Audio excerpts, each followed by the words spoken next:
Hello, my name is Scott Smith from COBRA Firing Systems, and today I am very excited to introduce a brand new product called the COBRA Slat.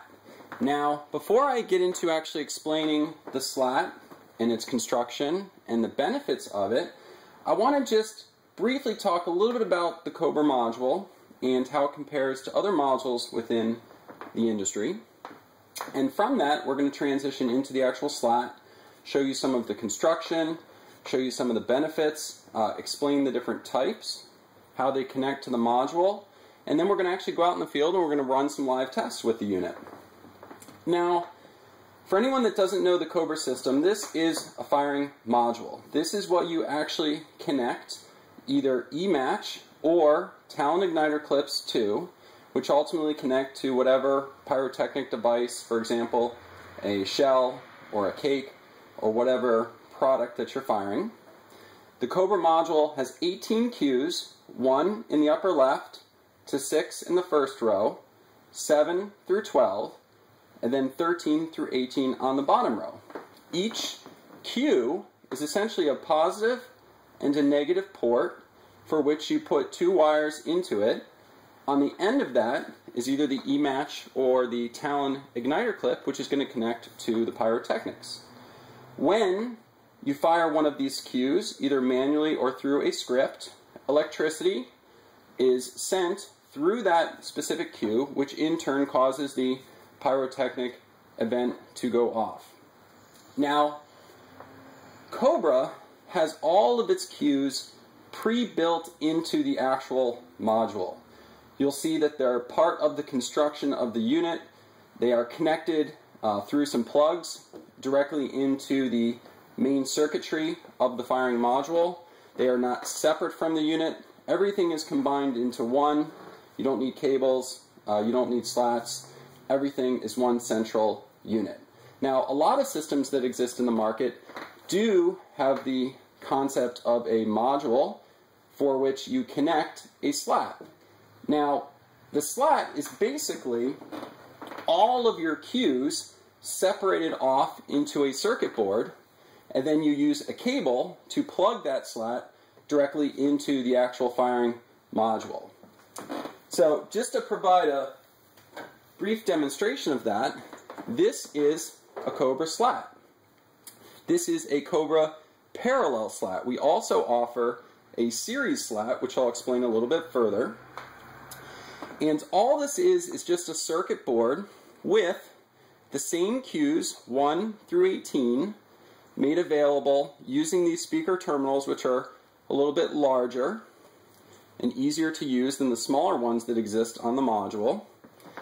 And this board has different plugs within it. In the case of the parallel slat, we actually have 3, where you can use any one of these plugs to connect right into the firing module. Or, in the case of the series slat, we have 2 plugs, one that comes in and one that comes out. And so we'll get to chaining these together in a few minutes, but I just wanted to show you the 2 different types of slats that we offer. Now, you may ask, how does this slat actually connect into the firing module? So what I'm going to do is I'm just going to go ahead and we're going to remove my module, and I'm going to place what is the exact same firing module. However, this module has been retrofitted with a COBRA slat connector. So what you'll see here is that you have cues 1 through 6 as you normally do, cues 7 through 12 as you normally do. However, the difference is on cues 3 through 18, you'll see that there's actually a female DB25 plug connector.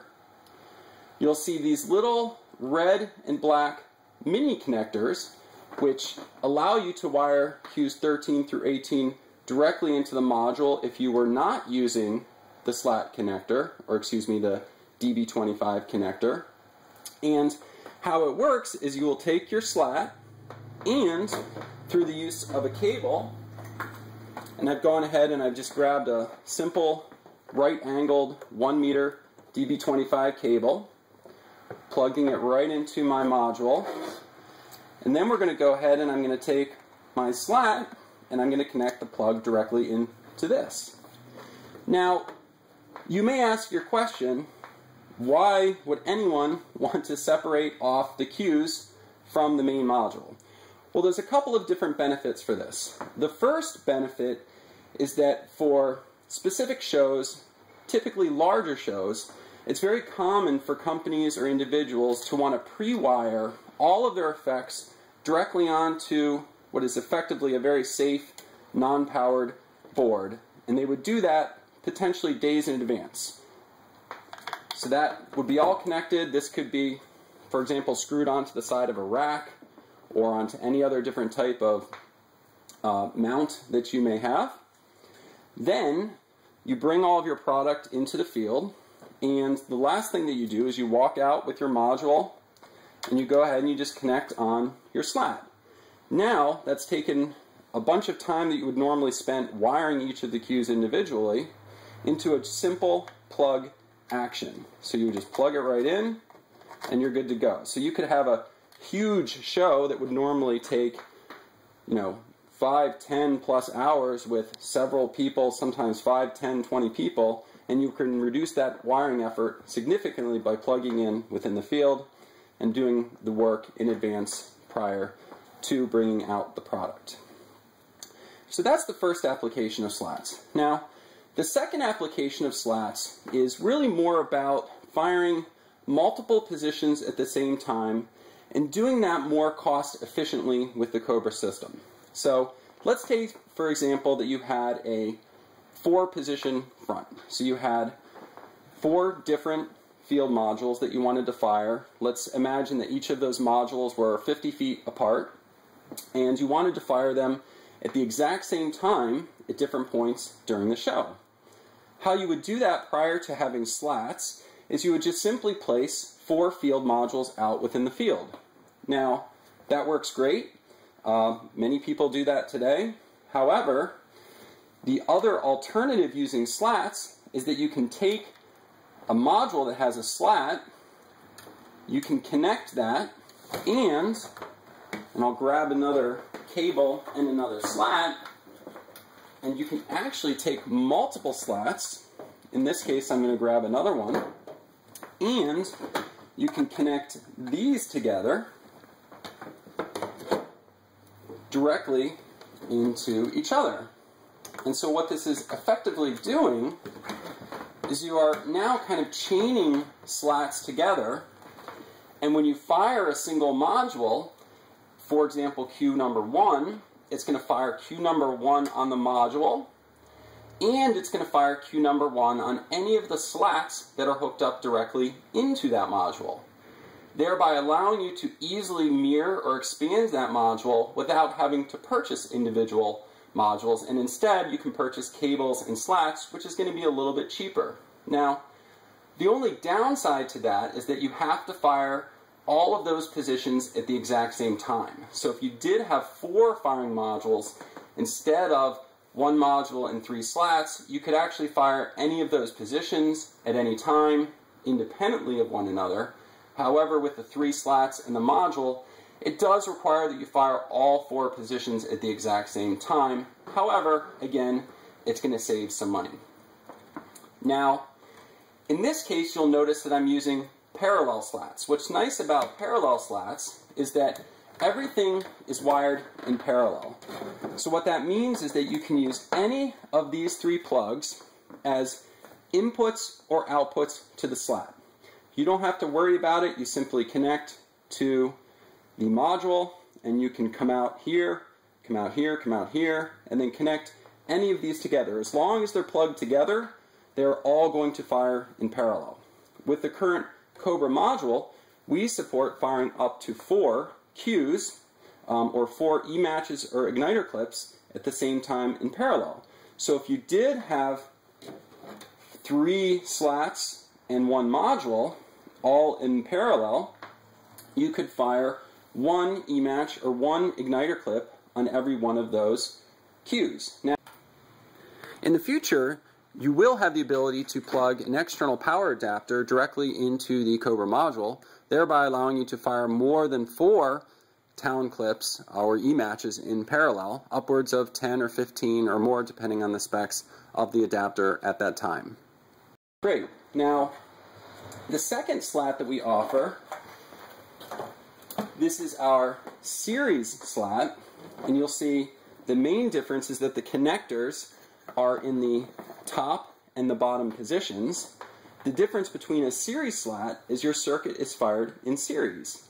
And if you don't understand the difference between series and parallel, I suggest watching the Mike the Pyro Guy episode that talks about series and parallel wiring. Essentially what we're doing is we're just using a circuit board to emulate or essentially reproduce that same wiring scheme, except it's built directly into the circuit board. So what you would do with series wiring is you would just simply connect the module through the cable directly to the slat, and then coming out the top you would continue to run cables and connect more slats. Now with series wiring you can fire up to 10 E-matches in series. We do not suggest firing Talon igniter clips in series just because you're going to run into failure problems. So series slats are really meant for E-matches. And with a series slat you could actually have up to 10 of these boards firing in series. Now keep in mind that the firing module itself will always fire the cues in parallel to the slats that you have connected. Okay? So if you did have multiple positions in series, it may not make sense to wire any of the cues on the module. Just wire them directly within the slats. That doesn't mean you can't wire them on the module. It just makes the calculation of what your limits are a little bit more complicated, and we'll provide some charts and different suggestions on what you can do or what you can't do if you're firing in parallel or series using the slats. Great. So let's talk a little bit about the physical construction of the slats.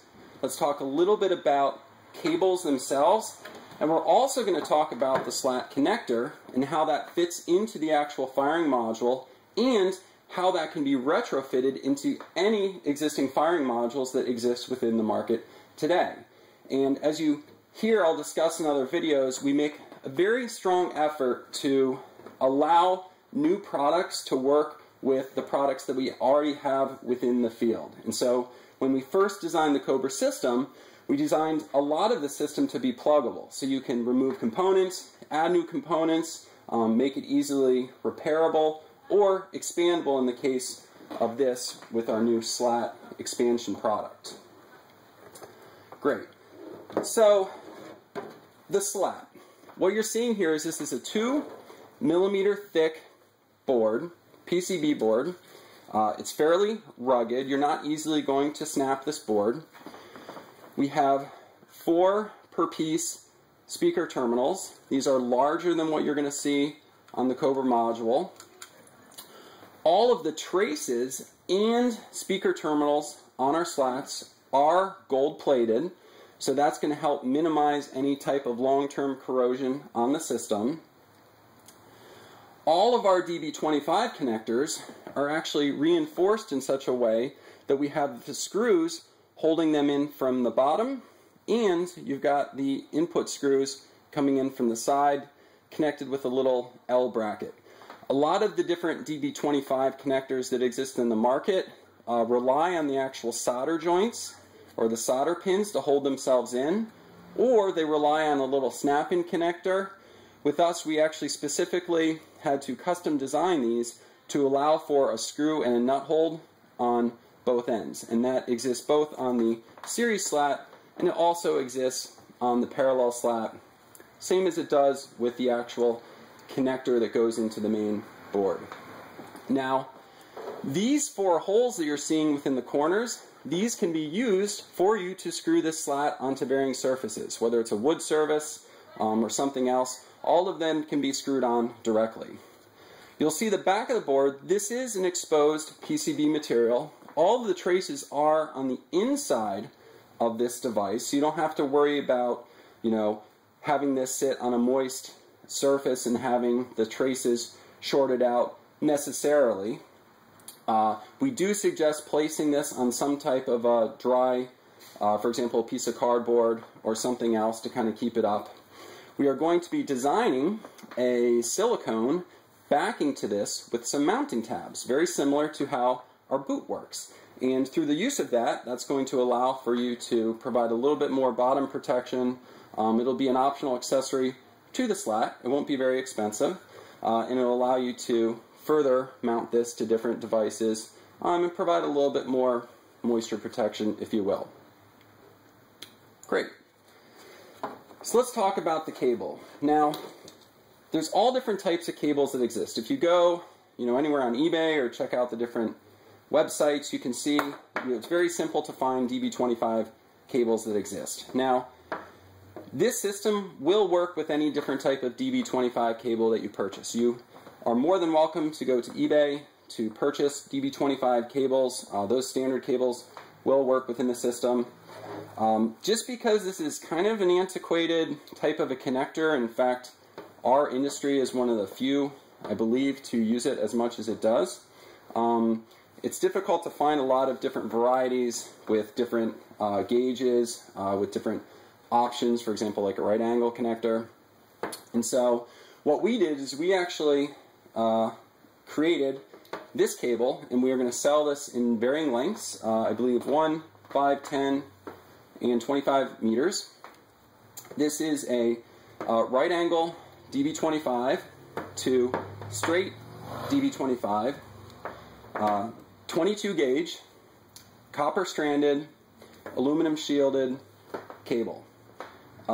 This cable should withstand heat if it does get some heat or through fire. It's not fireproof, but with some of the shielding it should help protect it a little bit.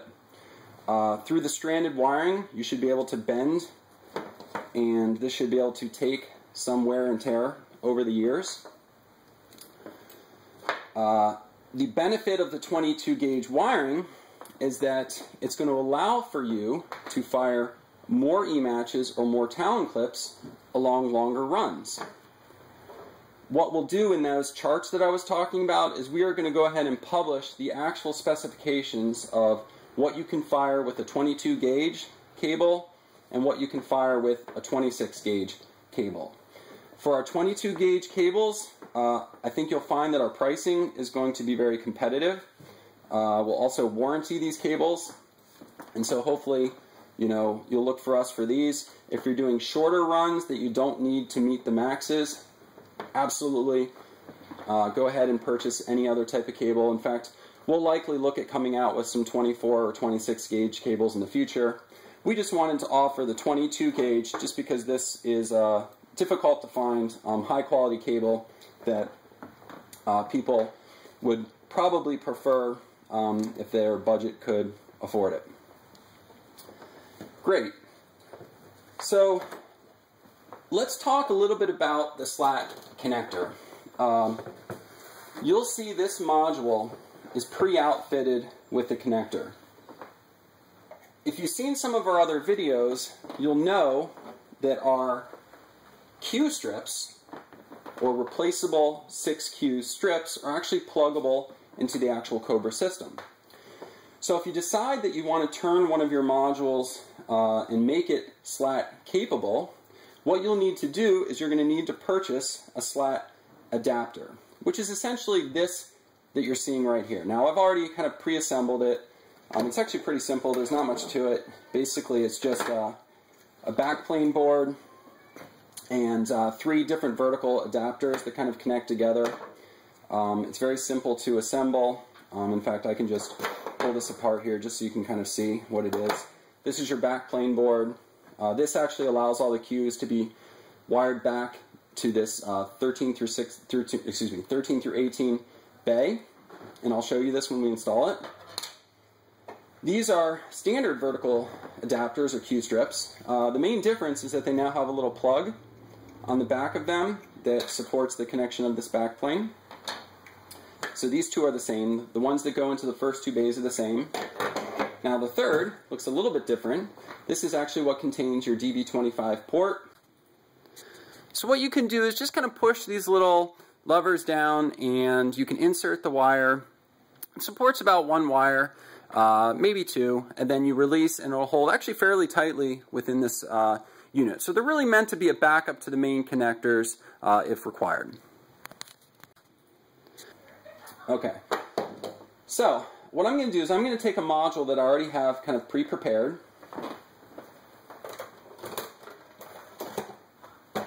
Which is this one right here. And I'm just going to grab a little foam boot, or one of my customers this weekend called a module koozie.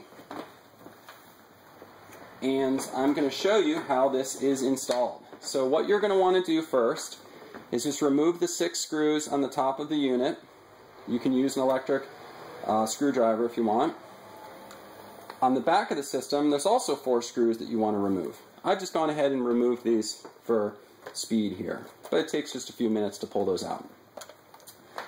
Then, what you're going to do is you're just going to go ahead, and I'm just going to put the module down like this. I'm going to open this thing up, and I'm just going to place it right here for you to see. Now, everything's pluggable, so if you actually just wanted to remove this, you can just go ahead and remove it to make your life a little easier. Now, what you're going to see on the back here is these are our 3 Q-strips. This is your circuit board, everything's plugged, no surface mounting, all Humiseal coating, all gold traces, and you can just pull out these Q-strips. So I'm just going to pull out the first one, just going to pull out the second one, and I'm going to pull out the third one. So these are all pluggable. This is no different than if you were to have damaged a Q-strip and you want to replace it. You can just simply pull these out. Then what I'm going to do is I'm going to go ahead and I'm going to take my new Q-strips and I'm just going to insert them into the system. So you're just going to kind of go here, plug these in, and you just kind of want to align up those pins in the unit. Plug that in there. I'm trying to keep my face out of the camera so you can see this. It's a little bit difficult, but it's really not much to it. So we're just going to go ahead again, put that in there. I'm going to try to view this. There you go. That's my second Q-strip is now in. Now here's my third. This is the one that actually has the DB25 connector. And so that's just going to kind of stick in here. And we're going to plug that one in. So there we go. We've got our 3 different Q-strips plugged into the system. Now, all we need to do is connect our back plane connector. And so how that works is you're just simply, again, I'll try to do this right here. That one goes in there.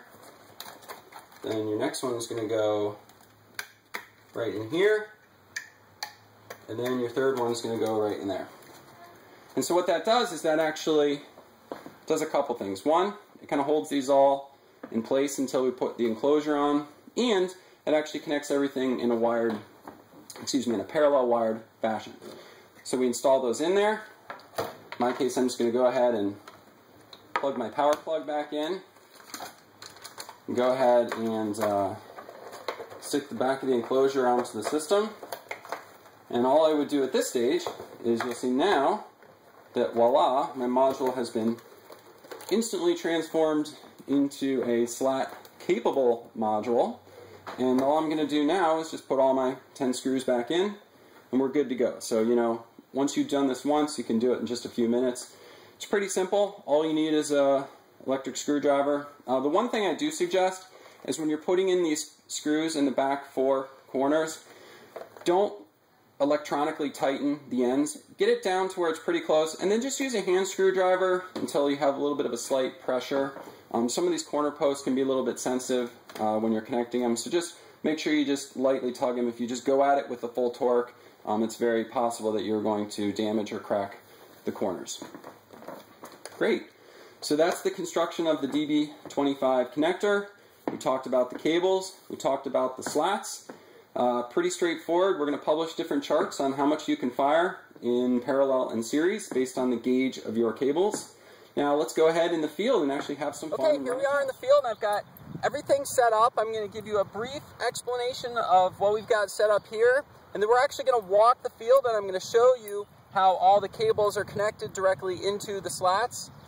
We've got our firing module in our case. We've got our DB25 connector hooked up through our cable clamp here to give it some strain relief. I've got Q number 1 wired up. We've got a Talon connected to quick match. So it's just going to give us a small little puff of smoke.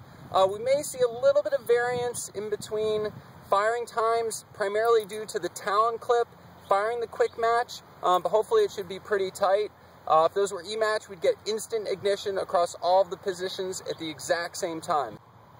Okay, here we are from the shooter's position.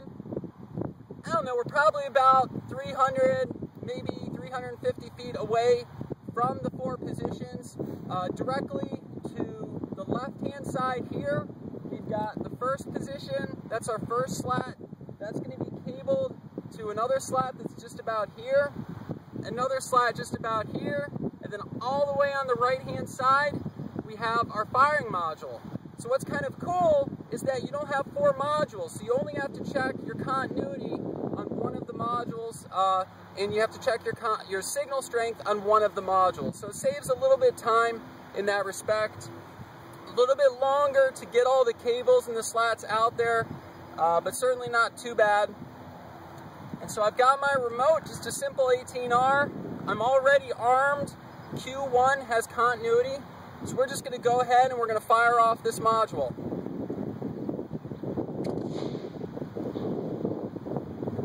There you go. You saw it fire. That slight delay was due to the Talon clip actually igniting that quick match. There was about maybe an inch or so of exposed match that's not surrounded by that paper, which gives it that slight little delay before everything fires. But I hope you enjoyed the video and learning a little bit about